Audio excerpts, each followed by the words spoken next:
Good afternoon. Welcome all to Smart Trucking Live. Hope you're all doing well today. What's going on out there? We'll wait for a few more people to join us, but I've got some stuff on my chest. I got to get it off my chest. I always feel better after I do that. So today's live stream will be about stuff like that, stuff that's wrong, stuff that's still wrong after all these years, stuff we can fix. How do we fix it? Just all sorts of issues. Driver retention. Edward Atarian talking about driver retention. Yep, that's still a huge problem in our industry. Have any of you people seen the legal battle going on between CRST and Trans Am? And what CRST is claiming is that Trans Am is stealing their new drivers. But I've got some issues with that. If CRT were paying their new guys well and treating them well, they wouldn't be jumping ship in the first place. So the court has looked at CRST, and part of the problem is when a new driver hires on, they train the driver, and the cost to the driver is $6,500, and CRST takes that out of the driver's wages, and they take them to court if the driver leaves to get those wages back, the $6,500 training cost. The only problem is the court found out that CRST's training cost is only $2,500, not $6,500. So there's CRST dinging their brand new guys for $4,000 more in profit, and I don't need, and charging them 18% interest on top of that. So think CRST are a bunch of crooks? Absolutely. Proud member of the ATA? Absolutely. It's just, it's why would you make the industry that dirty? There's no need. They're just trying to soak the new guys. The FMCSA Safety Summit, and I hope that I'm saying this guy's name. The one guy from the OIDA, Louis Pug, I believe, or Pug, or I'm not sure how to say his last name. But what he's saying is, and he's right. These problems that we're having today, we were having 25 years ago. And we were talking about them 25 years ago, and here we are 25 years later, and they still haven't been corrected.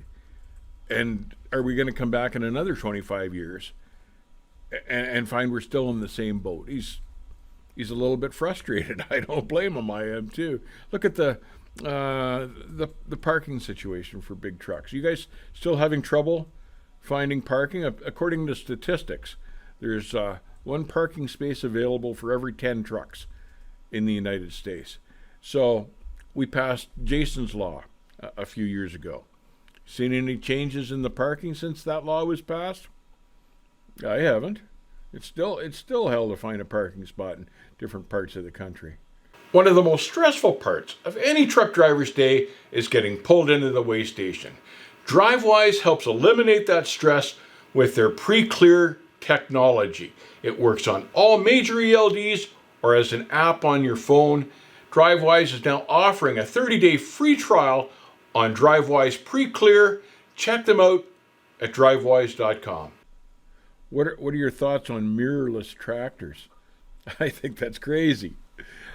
Why would you rely on electronic technology when you've got an easy, simple fix mirror that works just fine? A guy pulls in behind you, he knocks off the mirror, you go into the truck stop, get another one and stick it back on, you're on your way.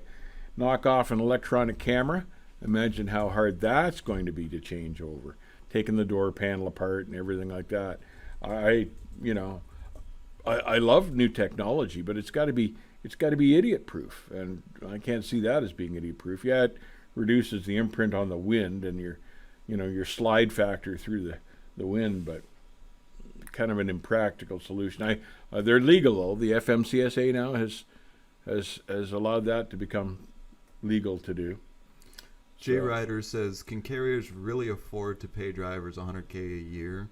My boss strongly disagrees with this. Oh, you bet the carriers can afford to pay the good drivers that, because look at the money they're spending on all this electronic equipment. Look at the salaries they're paying themselves.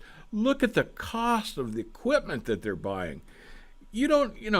You don't need 1,000 trailers in your fleet. You need good drivers. You don't need to change tractors every 2 years. You need professional drivers. You don't need a CEO with a $4 million salary a year. You can spend that money on your drivers, and there's all sorts of CEOs making millions a year at these big mega carriers. That's They just like you to believe they can afford it. Yeah, that's right. They'd like you to believe they can't afford it. You bet they can afford it. It's just how they delegate their money, and it's greed. Who needs $4 million a year salary plus bonuses? Who needs that? Who needs to live on that kind of money? Nobody. I don't understand why you wouldn't share it with the people that are making the money for you and keeping your company successful. And you know what? If you're keeping the highway safe, isn't that worth something? Isn't it worth it to pay your guys a 6-digit salary and not be involved in lawsuits, for instance, and accidents? Werner alone paid out $42 million in accidents last year, in accident claims. $42 million. Don't you think you should have maybe spread that among your drivers and had better drivers and more safety and better training? Training is a huge problem. That's half the problem. They get all these guys in here and don't train them thoroughly. They just kick them out and put them behind the wheel. Then they've got driver trainers with 2 and 3 months experience who don't know whether they're punched or bored, and they're training other guys to be the same. There's issues. There's issues, but they're solvable. They're solvable. Something else, and I'm back and forth on this issue, are the speed limiters. Now, I know lots of company trucks for big carriers have speed limiters set at 65. Some people argue that that's a safety issue. Some people argue that it's not, particularly because they don't drive over 65 anyway, for instance. And I'm kind of on the fence on that. Myself personally, I usually ran about 65 because that was the speed I was comfortable with. I get into Wyoming and you could run 75, but I was still running 65. So, but on 2-lane roads, if you need to go around and pass something, and there's lots of that here in Northern Ontario, and you run out of snuff at 60 or 65 miles an hour, that can make for some interesting times. So I think it should be the driver's call, frankly. I think the driver should decide how fast, within reason, that he travels. And if the carrier finds he's running 80, 90 miles an hour all the time, get rid of the driver, because the good guys aren't going to run like that anyway. Training is another one. Training is far from adequate. And here they are now in the States wanting to bring in 18-year-olds to run interstate. And you just know, the training being the way it is, they'll undertrain these 18-year-olds just because that's the way they like to do it, and the accident rate's going to go up even farther. So I'm not in favor of letting the 18-year-olds run interstate, because it's just a donation program into a huge carrier that'll pay them poorly for the rest of their career. It'd be one thing if you were working for a small carrier that was going to pay you well, a local carrier, that'd be fine. But that's not why the ATA is pushing that. The ATA is pushing that because they're running out of drivers to cheat.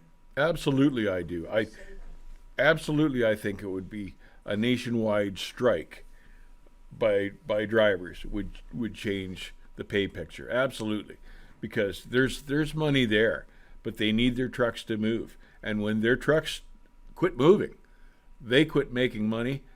They've got to answer to their shareholders or bank. Yeah, I think it would solve a whole lot. You wouldn't have to stay off very long either. And I used to suggest that everyone go fishing for a week in July, and just go fishing. Take your kids and go fishing, no matter what. And thousands of trucks sitting in the month of July, things would blow through the roof. But, it's a hard thing to organize. It would have to be up to the individuals. You couldn't enforce that on drivers, of course, and there'd be some guys that would work, of course. But no, I think that would make a huge difference. Anyway, boys and girls, appreciate you joining us. Time to wrap it up. The Canadians are coming into their Thanksgiving weekend, so all you Canadian guys, have a good Thanksgiving. thank you all for joining us. I love chatting with you guys. Take care, stay safe, keep the rubber side down, and we'll see you on the back haul.